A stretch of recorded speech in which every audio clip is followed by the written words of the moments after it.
¿Cuál? 16. Muy bien, abre tu Biblia en Juan capítulo 16.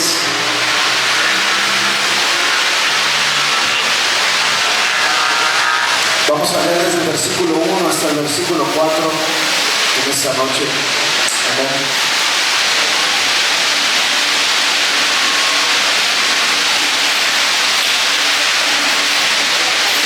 Aleluya. Ayúdenme, Carmen, por favor. Estas cosas os he hablado para que no tengáis tropiezo. Os expulsarán de las sinagogas, y aún viene la hora cuando cualquiera que os mate pensará que rinde servicio a Dios. Y harán esto porque no conocen al Padre ni a mí. Mas os he dicho estas cosas para que cuando llegue la hora os acordéis de que ya os lo había dicho. Inclina tu rostro donde estás. Vamos a orar en esta noche. Padre, te damos muchas gracias por tu palabra. Te rogamos, Padre, en esta hora que tú abras, bendito Señor, el entendimiento de cada uno de nosotros, y que esta palabra, Señor, pueda fluir dentro de nuestra vida y que pueda provocar una transformación en nuestro diario vivir. Padre, que esta palabra sea como una semilla sembrada en nuestro corazón y que dé fruto en su tiempo. Bendigo, Padre, a mis hermanos que no pudieron asistir, que no pudieron venir. Guarda sus vidas donde quiera que estén. Si están pasando por luchas, enfermedad, que tu mano poderosa sea extendida y los ame. Y glorioso Señor, en esta hora te ponemos en primer lugar aquí en tu casa. Tú eres, Padre, el que merece toda la gloria y toda la honra. Bendito Cordero de Dios, toda distracción sea quitada de nuestro corazón, de nuestra mente, y solamente que nos enfoquemos en ti en esta hora, bendito Señor. Háblanos a través de tu palabra, que tu presencia, Señor, repose en cada uno de nosotros. Bendito Padre, en esta hora te rogamos que afine nuestros oídos para escuchar tu voz, limpia nuestros ojos para verte. Todo esto te lo pedimos en el nombre poderoso de Cristo Jesús, y todos decimos amén. Muy bien. Juan capítulo 16 es uno de los capítulos donde el Señor anuncia que Él se va a ir. Amén. Pero también anuncia que es conveniente que Él se vaya. Existe una etapa en la vida espiritual donde Dios parece guardar silencio. ¿Cuántos hemos pasado por alguna temporada así? Donde de repente Dios guarda silencio, donde oramos, pedimos, doblamos rodilla y nada sucede. Pareciera que no estaría escuchando a nuestro Dios. Oras y parece que no responde, buscas sentir su presencia y parece Él estar distante. Lees la Biblia y todo parece una prueba, pero muchos creyentes interpretan esos momentos como abandono. Pero Juan 16 revela algo extraordinario. La aparente ausencia de Dios muchas veces es la evidencia de una obra más profunda de Dios. Aleluya. Voy a volver a repetir esto. La aparente ausencia de Dios muchas veces es la evidencia de una obra más profunda de Dios. Los discípulos estaban viviendo en esta temporada el momento más oscuro de su caminar con Jesús. Durante 3 años lo habían visto al Señor Jesucristo obrar de una manera sobrenatural en el pueblo de Israel. Y vemos que el Señor Jesucristo abrió ojos a los que estaban ciegos, y los discípulos estuvieron ahí. El Señor Jesucristo resucitó muertos y los discípulos estuvieron ahí. Lo vieron caminar sobre el agua y los discípulos estuvieron ahí. Lo vieron someter la tempestad de aquella marea y los discípulos estuvieron ahí. Lo vieron multiplicar panes y ahí estuvieron los discípulos mirando. Pero ahora Jesús les anuncia algo a los discípulos: me voy a ir. Humanamente para ellos era una tragedia. Espiritualmente el Señor estaba preparando una transición espiritual en los discípulos, porque Dios estaba cambiando su forma de relacionarse con ellos. Amén. En este momento, los discípulos estaban atravesando uno de los dolores más fuertes que fue escrito por Mateo capítulo 9. Cuando Mateo capítulo 9 nos señala y nos dice que el amado se les iba a ser arrebatado. ¿Sabes algo? Esto ocasionó en mi vida hace algunos años que yo pudiera entender el porqué del clamor Maranata. El clamor Maranata no es una moda ni una tendencia. El clamor Maranata fue preparado desde el Antiguo Testamento hasta el Apocalipsis solamente con el enfoque de algo, de que el pueblo de Dios siempre estuviera sumergido en la presencia de su Padre. Desde el Génesis hasta el Apocalipsis, Dios veía la manera de Él estar con sus hijos. No había nada que a Él le preocupara más que Él estar en medio del pueblo y poder amarlos, y que ellos vieran que ellos tenían un Padre. Amén. Y de repente vemos que el Señor Jesucristo es enviado a la tierra y Él empieza a predicar un evangelio poderoso, en el cual no solamente era un evangelio de palabras, sino también era un evangelio de hechos. Y los discípulos comienzan a palpar esta manifestación del reino de los cielos que profetizó el profeta Juan el Bautista. El reino de los cielos se está acercando. Él estaba hablando literalmente que el Señor Jesucristo iba a aparecer con su reino, y el reino de este mundo iba a ser destruido por su reino. Pero solamente lo iban a edificar aquellos discípulos que decidieran morir por Él.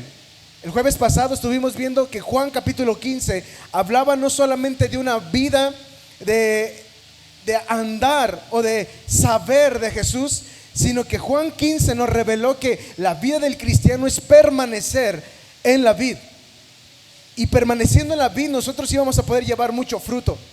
En este episodio de la palabra de Dios podemos ver que los discípulos están atravesando por la tragedia más grande. El más hermoso de los hijos de los hombres estaba a punto de irse de la vista de ellos. Ellos había provocado el Señor Jesucristo en ellos un amor por Él. Los discípulos, háganse una pregunta: ¿ustedes creen que los discípulos amaban a Jesús? ¿Ustedes creen que no había algo en ellos por ese hombre hermoso? Vivían con Él, caminaban con Él, comían con Él, dormían juntos. Y cada vez que Él podía les enseñaba las escrituras. Cada vez que Él podía hacía algo poderoso enfrente de ellos. Y ellos muchas veces le hacían preguntas a su maestro, y el maestro les contestaba sus preguntas, porque había cosas que solamente les explicaba a ellos. El mismo Señor Jesucristo les decía a los discípulos: a ustedes les puedo revelar las parábolas. ¿Cuántos dicen amén? El Señor Jesucristo les explicaba a ellos aparte. Jesús, no entendimos. Y Él se daba el tiempo de explicarle las parábolas a sus discípulos. Ellos amaron a Jesús. Y cuando Mateo capítulo 9 habla de que se les iba a ser arrebatado el amado y iba a provocar un dolor de parto en ellos, ellos empezaron a tener contracciones, hermanos. Los discípulos del Señor Jesucristo empezaron a tener contracciones. ¿Cuántas mujeres hay aquí? ¿Y cuántos de ustedes tuvieron o han dado a luz un hijo y han experimentado las contracciones de un parto? Hay unas que no experimentan nada, pero hay otras que sí han experimentado el dolor de un parto. Y las que han experimentado pueden saber que comienzan de menos a más. Y llega el momento del alumbramiento. Y dice la Biblia que cuando llega el momento del alumbramiento, valió la pena, ¿no? El dolor. Porque ver el fruto por el cual salió ese pequeño trae a tu vida un regocijo. Ok, en este momento los discípulos estaban pasando por momentos duros. Eran unas contracciones de parto en su vida. El más hermoso, el Dios, se les iba a ser quitado. Y ellos estaban en una confusión total. Juan 16 es la despedida carnal del Señor Jesucristo. Pero el Señor Jesucristo en este capítulo vamos a ver cómo los fortalece, dándoles una esperanza diciéndoles: me voy como carne, pero vengo en espíritu. Me voy de caminar al lado de ustedes y andaré ahora dentro de ustedes. El Señor Jesucristo habla de un panorama mucho más transicional en el espíritu y de poder que cuando Él caminó en tierra con los discípulos. Aleluya. Entonces, Juan 16, versículo 7. Vamos ahí, Cami, ayúdame ahí. Juan 16, versículo 7. Punto número 1, vamos a hablar: Dios rompe nuestras dependencias visibles. Amén. Amén. Pero yo os digo la verdad. Os conviene que yo me vaya. Hasta ahí. Os conviene, di conmigo, es conveniente que Él se haya ido. Mira, la palabra conveniente o conviene significa es lo mejor para ustedes. ¿Cuántos dicen amén? Mira, de repente Dios se ausenta, pero a veces la ausencia de Dios quiere representar que es lo mejor para tu vida. ¿Cuántos dicen amén? Los discípulos no podían entender esto.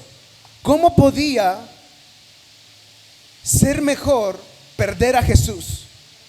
Porque habían desarrollado, escucha bien esto, una dependencia de la presencia física y no de la presencia espiritual. Dios muchas veces quita apoyos temporales para enseñarnos a depender de Él. Así ocurrió con Abraham. ¿Cuántos recuerdan la vida de Abraham?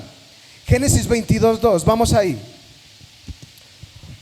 Este pasaje todo el mundo lo conoce. Génesis 22:2. ¿Me ayudas, Cami, a leerlo, por favor?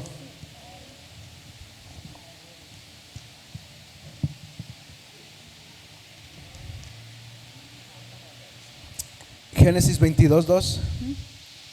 Y dijo: toma ahora tu hijo, tu único hijo, Isaac, a quien amas, y vete a la tierra de Moriah, y ofrécelo ahí en holocausto sobre uno de los montes que yo te diré.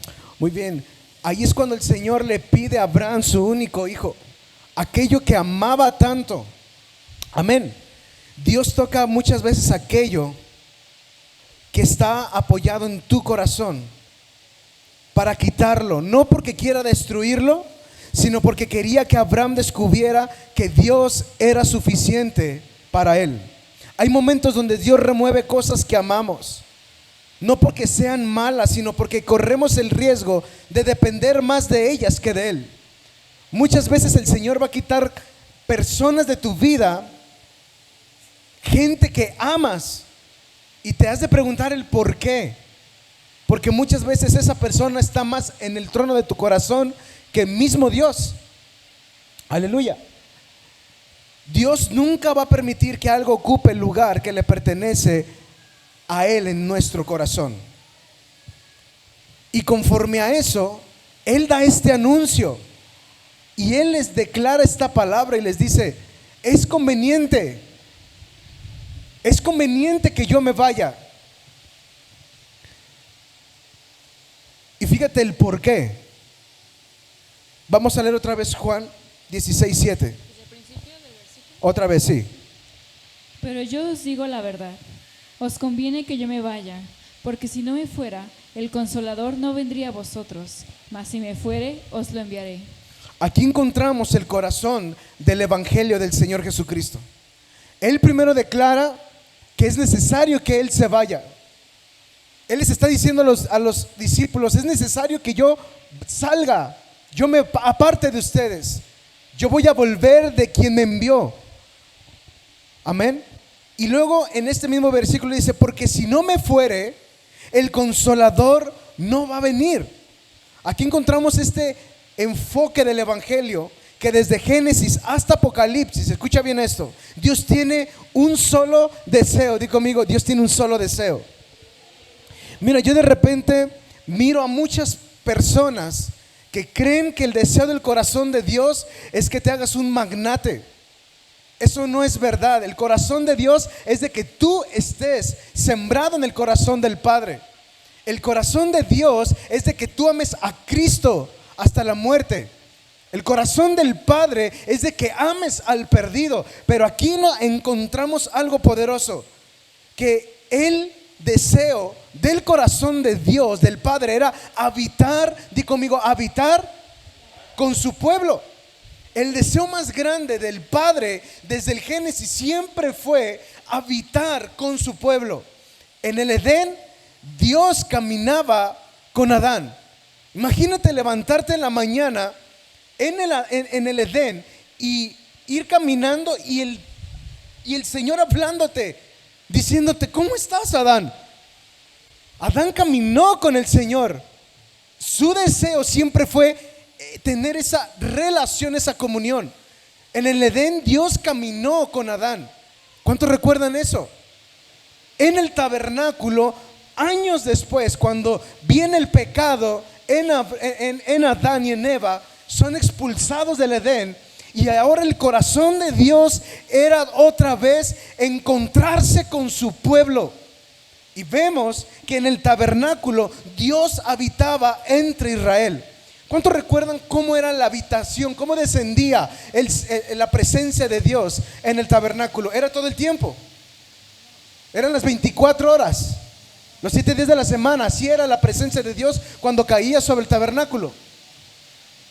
Era de tiempo en tiempo, ¿verdad? No era todo el tiempo, no eran todos los días. En la antigüedad, para que eso se lograra, tenía que prepararse un hombre, un sumo sacerdote, para poder entrar al tabernáculo y poder hacer descender la presencia de Dios del cielo a la tierra. Y así era como visitaba el Señor a su pueblo. Quiero que veamos el progreso. Primero, en el Edén había un caminar con Dios. Caminaba. Después viene el pecado y en el tabernáculo Dios lo levanta, el tabernáculo. No crees que fue una idea de déjame levantar una casita, poner unos panes, una luz y a ver qué pasa. No, fue del deseo del corazón de Dios que se levantara ese tabernáculo para encontrarse el pueblo con el Padre y el Padre con el pueblo.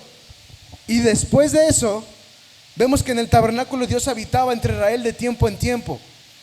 Pasan los años, pasan los siglos, y en Cristo, ahora en Cristo, Dios camina con los hombres. Ahora Dios el Padre envía a su Hijo para comunicarse con su pueblo y anunciar un evangelio de amor, de misericordia, de juicio, y de que pronto vendrá Él con autoridad. En ese momento vemos la progresión. En el Edén caminaba con Dios. En el tabernáculo la presencia venía de tiempo en tiempo. Cuando Cristo vino, ahora los hombres caminaron con el mismo Dios que caminó Adán en el huerto del Edén. Amén. Y después de eso, el Padre era como si tuviera un plan perfecto y dice: no solamente anhelo que Jesús, mi Hijo, esté caminando con los discípulos, tengo que quitárselos, porque yo quiero algo más poderoso para ellos, y es que el espíritu de mi Hijo habite dentro del hombre. Ya no quiero que ellos caminen experimenten de lejos. Ahora quiero que lo vivan presencialmente dentro de cada uno de ellos. El espíritu mío entrará en cada hombre, conforme fue escrito y profetizado por el profeta Joel. Así vendrá el espíritu de Dios sobre cada hombre. Entonces eso pasa en el Pentecostés. La progresión de esta manifestación, el vínculo perfecto era que el Padre siempre ha querido tener una morada en la tierra con el hombre. En el Génesis fue perdida esa morada por el pecado.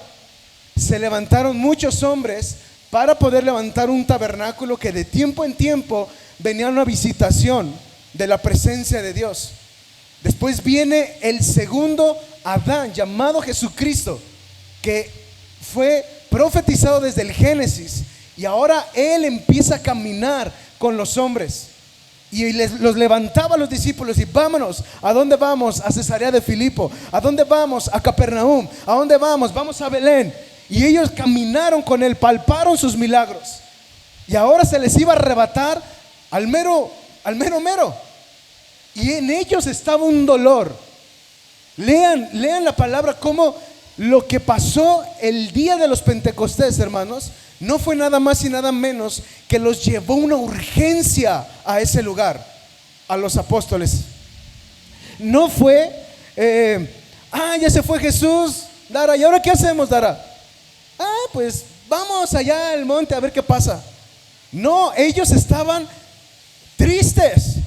Había un dolor en su corazón porque el más hermoso, el amado, el maestro, el rabí de rabí, con sus propios ojos vieron que él iba hacia el cielo. Él iba hacia allá. Y yo imagino a esos discípulos viendo cómo se iba. Y dentro de su corazón decide, no te vayas. ¿O no crean que estaban así sentados en una piedra, tomándose una coca con unas palomitas, diciendo, no manches, qué chido se va? No estaban así. Ellos estaban dolidos conforme a la palabra que escribió Mateo. Y fue un dolor dentro de nosotros cuando se nos quitó al amado. Y en ese momento, ese dolor los llevó a una urgencia. ¿Sabes algo? Yo recuerdo una vez cuando el Señor habló a mi vida y me dijo claramente, me dijo, Jonathan, es necesario que vivas de esta manera, como si hoy Cristo se fue de tu vida y mañana regresará por ti. Los discípulos comprendieron eso. Cuando ellos estaban mirando que Él estaba yendo al tercer cielo, los ángeles les dijeron, varones galileos, ¿por qué miran al cielo? Porque así como ven que va, así pronto Él volverá. Esos ángeles le estaban dando una esperanza a ellos. Y ellos les estaban diciendo, hey, ese hombre hermoso que ustedes vieron aquí en la tierra, ese hombre volverá por ustedes. Pero necesitan entender que tienen que hacer algo. Y la urgencia de ellos como discípulos, queridos hermanos, no fue levantar una iglesia, ver quién tenía más unción, si Pedro tenía las llaves del reino, si Judas iban a ir a su entierro. No, ellos estaban diciendo, anhelamos al que se nos fue quitado. Se nos quitó lo más hermoso. Y el día de Pentecostés no fue una reunión donde se mandaron un WhatsApp y dijeron, hoy tenemos reunión a las 6, vengan los que quieran. No, a eso los impulsó el clamor, porque se les había ido el amado. Y ellos tenían una palabra por los ángeles. Él, así como ven que se fue, así pronto volverá. Hermanos, cuando llega el día de Pentecostés, ellos estaban unánimes, orando, con un clamor y un dolor. Era ese nombre, Maranata. Ven, Señor Jesús. Así como te fuiste, yo sé que tú vas a volver. Tú volverás. Hermanos, cuando Él fue arrebatado al cielo, duraron todavía, cuando Él resucita, ¿cuántos días duró todavía el Señor Jesucristo en la tierra? ¿Cuántos? ¿40? ¿40 o 30? ¿Quién da más? ¿Quién da menos? Lean la Biblia. Amén. Cuando Él se va, dura el Señor 40 días predicándoles el evangelio. Y durante 40 días, no crean que les estaba enseñando cómo escribir. No, el Señor Jesucristo les estaba enseñando el evangelio, con el cual ellos iban a entrar en un denuedo espiritual cuando Él se fuera. El poder que habitaba en Cristo fue absorbido por el Padre y fue enviado al día de Pentecostés. El poder que actuaba dentro del Señor Jesucristo fue absorbido, que fue el Espíritu de Dios. Amén. Y lo envía al día de Pentecostés. Todos los 120 congregantes fueron llenos del Espíritu Santo en ese lugar. Y solamente los llevó una cosa a eso: un clamor por el más hermoso. Te anhelamos, Cristo. Aquí en Juan 16 es el parteaguas del ministerio de un hijo de Dios precursor que ama a Cristo hasta la muerte.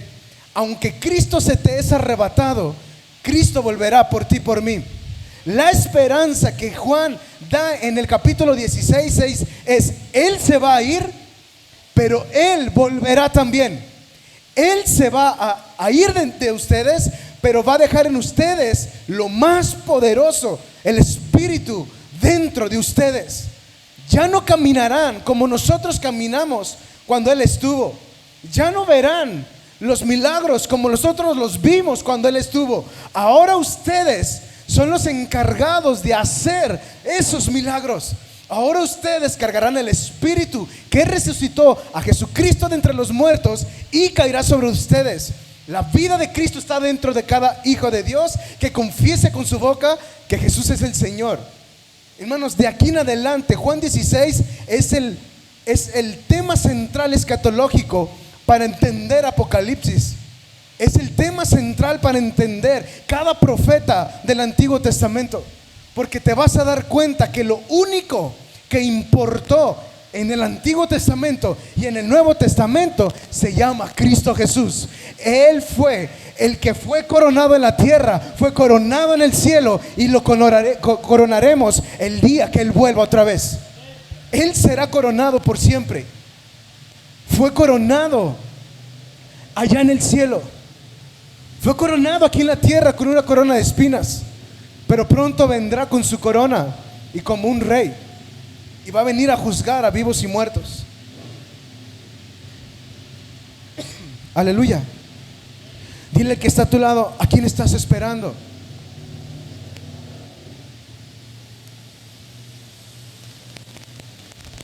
Con esto, esta parte de Juan de aquí en adelante, dijeran por ahí, ¿verdad? Zapatero a sus zapatos. Ok, estos son mis meros zapatos. Cuando entremos en Juan 16 en adelante, es palabra escatológica una y otra vez acerca del fin de la era, acerca de lo que tiene la iglesia, de cómo la iglesia se va a levantar. Una palabra escatológica es referente a los últimos tiempos. ¿Cuántos dicen amén? Esa es la escatología, es el estudio del fin de la era o del fin de los tiempos. Y estamos en una época donde estamos en el fin de los tiempos. Esta generación, la generación tuya, la de tus hijos y la de los hijos de tus hijos, va a ser la generación que verá a Maranata. Van a ver al Señor Jesús volver por segunda vez. Pero era necesario que Él se fuera para dejarnos a su Espíritu. Y la pregunta del millón es: ¿para qué nos dejó entonces el Señor Jesucristo a su Espíritu? Vamos a ver eso. Muchos quieren visitas de Dios, pero Dios quiere residencia permanente. No quiere ser un invitado cada domingo. Quiere ser el Señor de cada área de tu vida. Amén. El Espíritu Santo te lleva y te llevará a toda verdad. Di conmigo: el Espíritu Santo me fue dado para guiarme a toda verdad. ¿Por qué se nos fue dado el Espíritu Santo para ser guiados a toda verdad? Ahorita lo vamos a ver. Pero una de las cuestiones es que en el fin de la era se iban a levantar falsos profetas, falsos maestros, falsas doctrinas. Y por eso el Señor Jesucristo dijo: necesitan una guía. Y esa guía se llama el Espíritu mío, el Consolador. Juan 16:13, Cami, por favor. Fíjate lo que dice acerca del Espíritu Santo. Es la primer cualidad que el Señor Jesucristo da acerca del Espíritu Santo. Pero cuando venga el Espíritu de verdad, Él os guiará a toda la verdad, porque no hablará por su propia cuenta, sino que hablará todo lo que oyere, y os hará saber las cosas que habrán de venir. Aleluya. Él no hablará por su propia cuenta, sino que hablará todo lo que oyere. Quiero que observemos algo, que Jesús no dijo: les daré toda la verdad. Él dijo: los guiará. Di conmigo: Él me guiará. Porque la verdad no es solamente información. La verdad es una experiencia progresiva. Él te guiará a toda verdad. Cuando el Espíritu de Dios mora en el hombre, el Espíritu de Dios es la guía total del hombre. No es información, es una experiencia progresiva con el Espíritu Santo. En otras palabras es cuando tú recibiste el Espíritu de Dios en tu vida, Él te va a guiar a toda verdad. Tu vida debe de ser una vida progresiva espiritualmente. Él es el único que puede guiar tu vida espiritual. Entonces, mientras más buscas al Espíritu, más guiado serás a la verdad. Mientras menos busquemos al Espíritu Santo, más perdido te sentirás en esta tierra. ¿Cuántos dicen amén? El Espíritu de Dios, el primer trabajo o la primera cualidad que Jesucristo les hace saber a los discípulos es: Él es el que los va a guiar. Imagínate los discípulos, ¿no? ¿Y ahora qué vamos a hacer? Se nos va a ir Jesús. Se nos va a ir nuestro Jesús. Nuestro Jesús, ¿qué vamos a hacer? Y lo primero que Él les dice es: Él los va a guiar a toda verdad. Porque Él no hablará de su propia cuenta, porque tomará de lo mío y se los hará saber. Aleluya. Es como si tú quieres llegar a un domicilio, entre más miras el mapa por donde te lleva, llegarás a tu destino. Mientras menos veas el mapa, más perdido andarás y estarás vuelta y vuelta y no llegarás. Mientras más tengas al Espíritu Santo dentro de ti, más guianza tendrás hacia el destino, que es estar en Cristo Jesús. Amén. Fíjate lo que dice Juan 14, versículo 6. Ayúdame, Juan 14, versículo 6.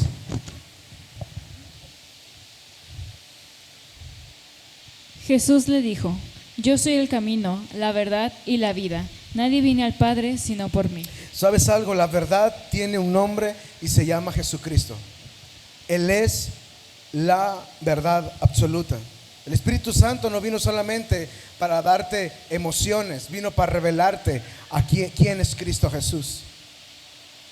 Una de las palabras más fuertes que golpearon mi vida hace algunos años fue precisamente esta: porque el Espíritu tomará de lo mío y te lo hará saber. No hay ningún mover, escucha bien, que importe más que Cristo sea revelado a la humanidad. La evidencia más grande de la obra del Espíritu no es una manifestación externa, es una transformación interna. ¿A qué voy con esto? Que mucha gente puede tener o puede decir que fue tocada por el Espíritu Santo y puede hacer todo un show y un drama y su vida sigue siendo la misma. Eso quiere decir que nunca ha dejado que el Espíritu Santo obre internamente. Porque cuando el Espíritu Santo obra internamente en el hombre es transformado. No puede seguir igual. Aleluya. Segunda de Corintios 3, 18. No lo busques, cambia, así déjalo. Dice que somos transformados de gloria en gloria. Mientras más obra el Espíritu, más nos parecemos a Jesucristo. ¿Cuántos quieren parecerse al Señor Jesucristo? El dolor es el lugar donde Dios forma su imagen. Vamos a Juan 16, versículo 21.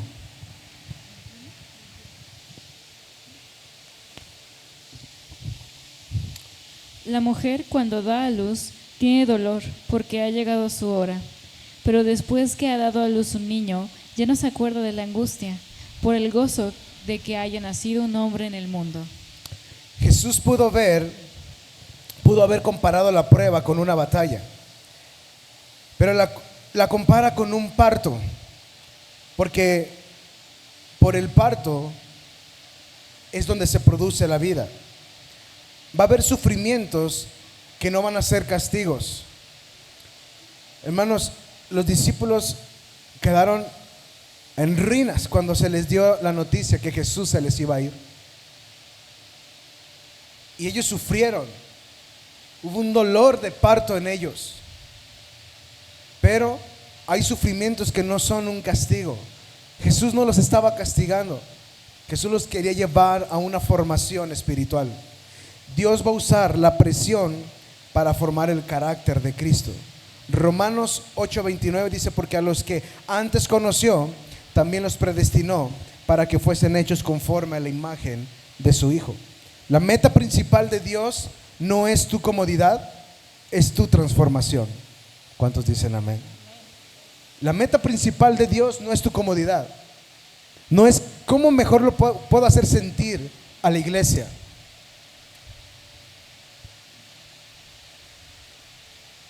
Hay pastores que les encanta hacer sentir bien a la iglesia.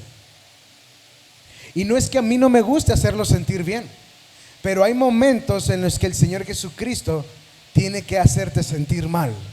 ¿Cuántos dicen amén? Porque es como el hijo que tú tienes. Hay momentos en los que tienes que ser duro. No todo el tiempo le estás diciendo, qué bien lo haces. No, sí, sigue haciéndolo. No, vas muy bien. Hay momentos en los que te pones duro y le dices la verdad tal cual es. Si tú sigues con esa amistad, te vas a perder. ¿Cuántos dicen amén? Si tú sigues desobedeciendo, te va a pasar esto. Entonces, la meta principal de Dios y la meta principal de un papá no es tener cómodo a un hijo, es que el hijo sea transformado. El padre, la meta de él no es tener a la iglesia cómoda, es transformar a la iglesia para que sean y tengan el carácter conforme al de Cristo Jesús. La prueba muchas veces es el taller donde Dios forma y formará el carácter de Dios en tu vida. Así que la tristeza, ahí el Señor ya habla en Juan 16:20, velo buscando, Cami. Juan 16:20 empieza a hablarles. Hey, yo sé que están dolidos,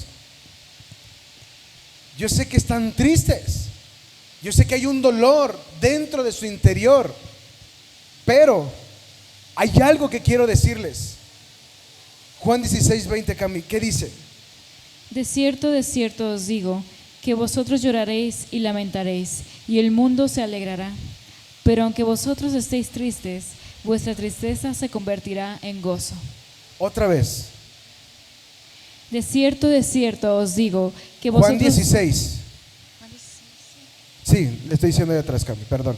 Otra vez, Juan 16:20. De cierto os digo, que vosotros lloraréis y lamentaréis, y el mundo se alegrará. Pero aunque vosotros estéis tristes, vuestra tristeza se convertirá en gozo. Observe lo que no dice. No dice que tu tristeza será reemplazada. Dice que tu tristeza se va a convertir en gozo. Dios siempre va a ser un especialista en la transformación.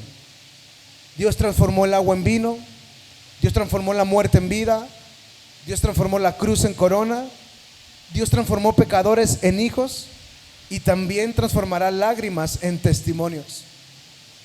Ellos estaban tristes y Jesucristo voltea y les dice: tranquilos, porque su tristeza se va a convertir en gozo. Mira, yo no sé, pero una vez recuerdo, lo que no recuerdo quién fue, si fue mi mamá o fue mi abuelita. No, creo que fue mi mamá, que un día me dijo: entonces, ¿quién podrá entrar en el reino de los cielos? Porque hasta el hecho de que tú le digas menso a tu hermano, Dios te va a juzgar. Y cuando veo esta parte de la palabra, donde dice el Señor a sus discípulos: yo sé que están tristes porque yo me voy, pero su gozo sus lágrimas se van a convertir en gozo. Hermanos, yo puedo ver la vida de los discípulos y de los apóstoles, que no fue el único momento en el que ellos lloraron. Lo más probable, conforme a lo que dice la historia de cada uno de ellos, ninguno de ellos tuvo una muerte bonita.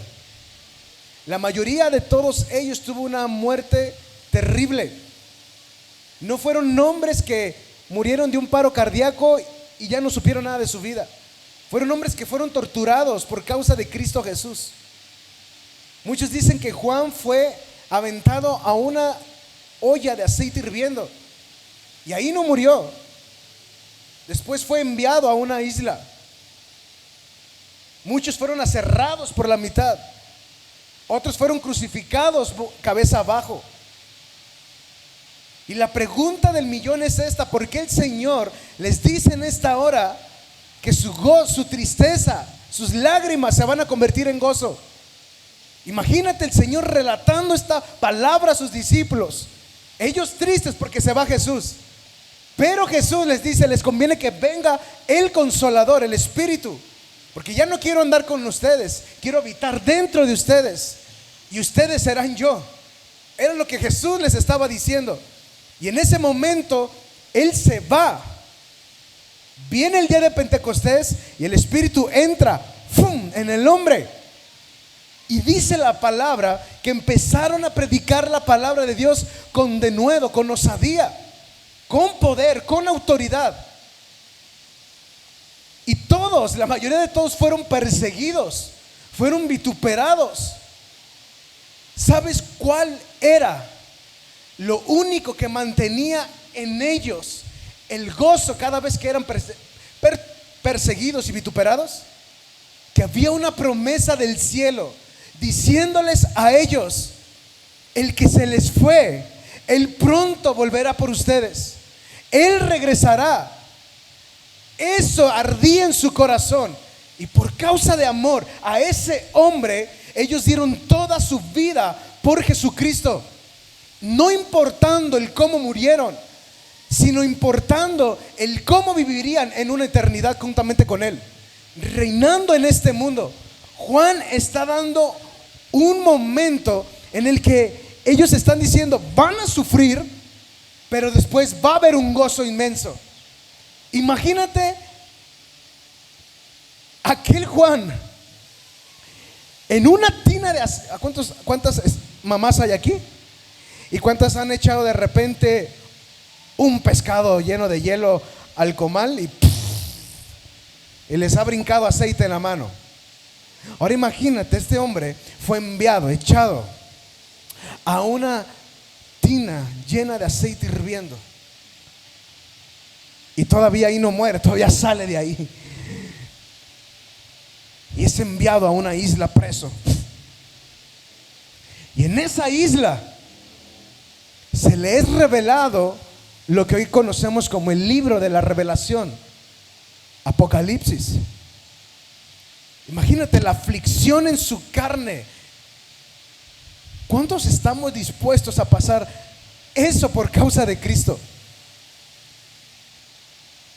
Y es ahí donde veremos a los verdaderos hijos de Dios. Porque después de eso, ahora yo me imagino a todos los discípulos, profetas del Antiguo Testamento, del Nuevo Testamento: Juan el Bautista, Mateo, Juan, Lucas, Bartolomé, Felipe, Pedro, todos ellos con un gozo mayor allá arriba. Pero ¿sabes cuál es ese gozo? Que por medio de lo que ellos hicieron, trastornaron el mundo juntamente con Jesucristo. Y ellos están esperando, escucha bien esto, que ustedes y yo trastornemos este mundo. Ellos estaban en el kinder, hermanos. Ellos no tienen nada de lo que tú y yo tenemos hoy en día. Hoy nosotros tenemos tantas cosas con las que podemos predicar la palabra, y nos enfocamos tanto en esas publicaciones míseras, subiendo una foto tuya y declarando a un rey.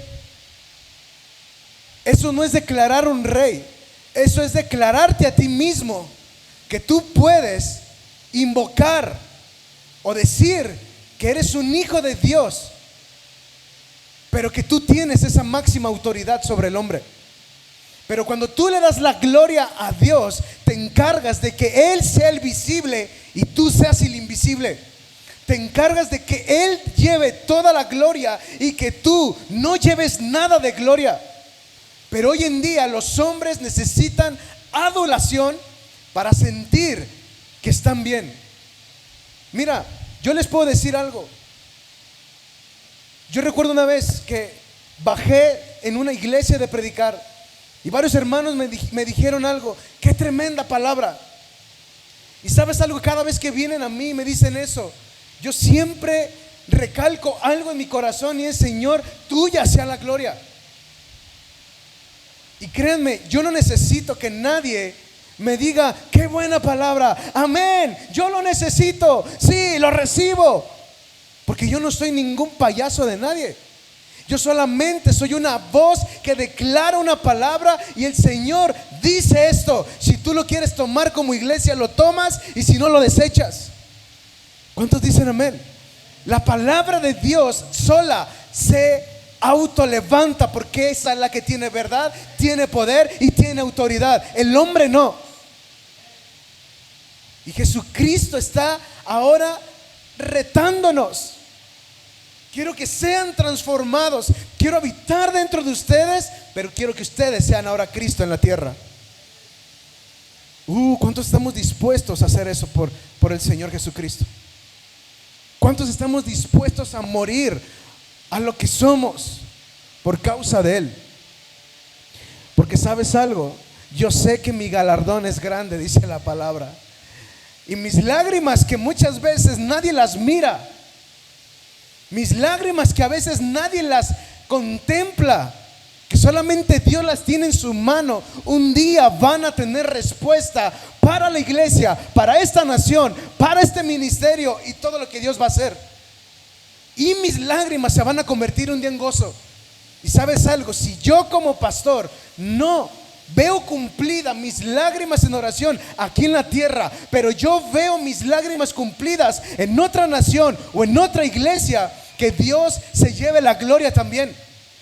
Porque nuestro trabajo no es llenar iglesias, nuestro trabajo es llenar el cielo de hijos. Esa es nuestra chamba como pastores. No es saber quién tiene más ovejas, en qué iglesia me la paso mejor, qué tantas actividades puede haber. ¿De qué sirve tanta actividad si no hay transformación en la actividad? Juan está hablando de una transformación legítima en el hombre, diciendo: necesito que ustedes sean transformados. Necesito que entiendan que van a sufrir, pero van a tener recompensa a sus lágrimas. Y en el momento que sean llamados a mi presencia, se les va a otorgar su recompensa. Porque sabes algo, iglesia, yo no tengo la recompensa de ustedes, pero Cristo tiene la recompensa en sus manos, dice el libro de Isaías. Y Él viene con la recompensa en sus manos y le entregará a los suyos. Wow, imagínate cuántos de los que están aquí trabajan y de repente ponen en el trabajo: va a haber un bono, el que no deje de asistir este mes le vamos a duplicar el sueldo. Y todos los días te levantas pensando: tengo que llegar temprano. ¿Cuántos dicen amén? Te levantas. ¿Por qué te levantas tan temprano? Porque voy a ganarme ese bono, porque voy a ganarme ese bono, porque voy a ganarme ese bono. Hermanos, tú no te vas a ganar un bono ni unos cuantos pesos. Tú te vas a ganar la eternidad con Cristo Jesús. Cada mañana te tienes que levantar así: peleo por ti, Cristo, te amo, Maranata, vuelve pronto. Esa es la esencia de una iglesia que espera a Cristo. Hoy en día el YouTube y las redes sociales están infestadas de informaciones de pastores donde yo veo que se levantan en polémica, donde yo veo que se levantan en palabrería el uno con el otro. Tú eres calvinista, tú eres arminiano, tú eres... Ya no saben qué sacar. Cuando al Señor Jesucristo lo único que le importaba era que tuviéramos comunión con Él y que Él habitara dentro de nosotros. Jamás vemos a Jesucristo diciéndole a los fariseos algo acerca de: vístete así para que me puedas seguir. Piensa de esta manera. Él no levantó una denominación, Él exaltó siempre a su Padre. Nosotros no estamos, iglesia Ágape Tonalá, para levantar una denominación, ni para levantar a un hombre, estamos para levantar solamente a Cristo Jesús. Por eso les dije el domingo que lo que Dios me ha estado trayendo a mi corazón, muchos lo van a resistir, pero muchos no van a resistir esta palabra y van a huir de la iglesia. Pero ¿sabes algo? Yo estoy orando por valientes, no por cobardes. Yo estoy orando por un equipo donde seamos trastornadores de un mundo corrupto, lleno de maldad, y que hoy en día la muerte es la que está gobernando y teniendo el reinado de México.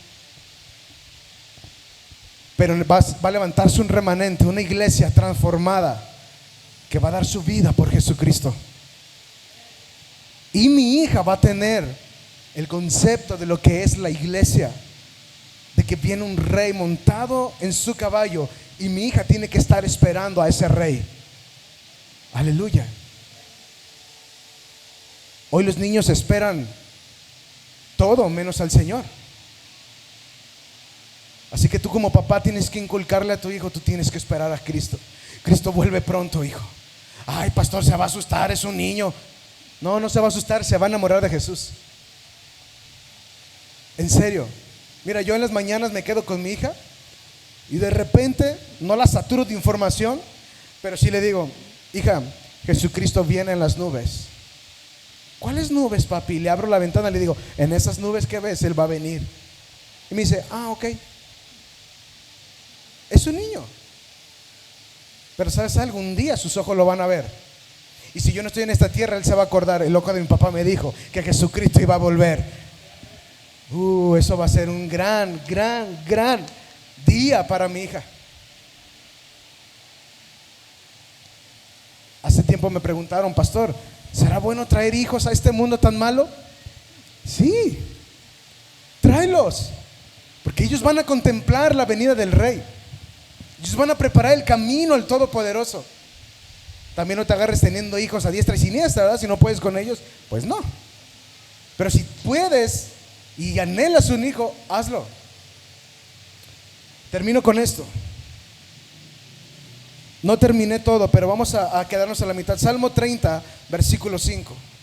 Con esta palabra quiero terminar.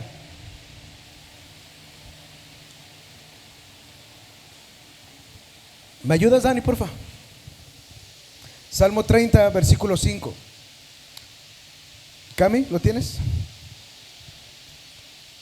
Porque un momento será su ira, pero su favor dura toda la vida. Por la noche durará el lloro, y a la mañana vendrá la alegría. Hermanos, el momento duro de esta vida será como un suspiro. Por la noche será el lloro, pero en la mañana va a venir la alegría. ¿Sabes algo? Yo no sé por lo que puedas estar atravesando, pasando. No sé si has sentido que Dios se ha apartado de ti, pero lo que sí puedo decirte es que Dios está preparando un nuevo nivel de gloria para tu vida. Si hoy la estás pasando mal, si hay lloro en tus lágrimas, la Biblia dice en Efesios que el sol de justicia va a resplandecer. Se va a aclarar el día. Va a venir el día en el que veremos al sol de justicia venir, Jesucristo. Y el lloro y el dolor y el clamor de tu vida va a ser cambiado ahora en el gozo de Cristo, que es tu salvación. Mira, hoy vengo a decirte que no te desanimes, hermano. No te desanimes, porque Dios está despertando a los amados. No importa por lo que estés pasando en tu vida. Si Dios te ha quitado algo de tu vida, es para que aprendas a depender de Dios. Dios les dijo a los discípulos: me voy a ir, pero no fue con el afán de herirlos. Les dijo: hey, ahorita están llorando, pero viene el día de su gozo. Vivirán gozosos porque yo ahora voy a habitar dentro de ustedes. Así que, iglesia, despierta a este llamado en esta noche. Y a quien puedas compartirle esto, díselo: Jesucristo viene. Él viene con poder. Los días se están acortando. Mira, yo recuerdo cuando era niño y me decían en la escuelita: Había una maestra que era bárbara con los niños. Era una persona ya mayor. Bueno, a mí se me hacía mayor, ¿verdad? Yo era un niño. Ahorita ya está más grande. Pero todo el tiempo ella hablaba que iba a venir el Señor Jesucristo. Y hablaba de la tribulación. Y nos decía así, imagínense, ¿no? 5 años. Y la maestra: si no se portan bien, dice la Biblia que te vas a ir al infierno, niño. Y ahí, ¿no? Y se aventaba un drama la hermana. Y ahí será el lloro y el crujir de dientes. No, los niños salíamos. Me mandaban a la tienda y iba rápido. Te volvías obediente en una enseñanza con esa maestra. Pero después entendí que la venida del Señor no se trata de miedo, se trata de amor. Que la venida del Señor Jesucristo no es un apocalipsis como nos lo relatan en Hollywood, un 2012, el fin del mundo, zombies contra cristianos. No, no es así. Apocalipsis es: Cristo ama a su novia y su novia se entrega a su amado. Él peleará por ti y tú pelearás por él. Y Juan 16 nos enfoca, nos direcciona y nos dice: esa es tu meta, no hay otra, porque el anticristo se va a levantar. Ponte de pie en esta noche.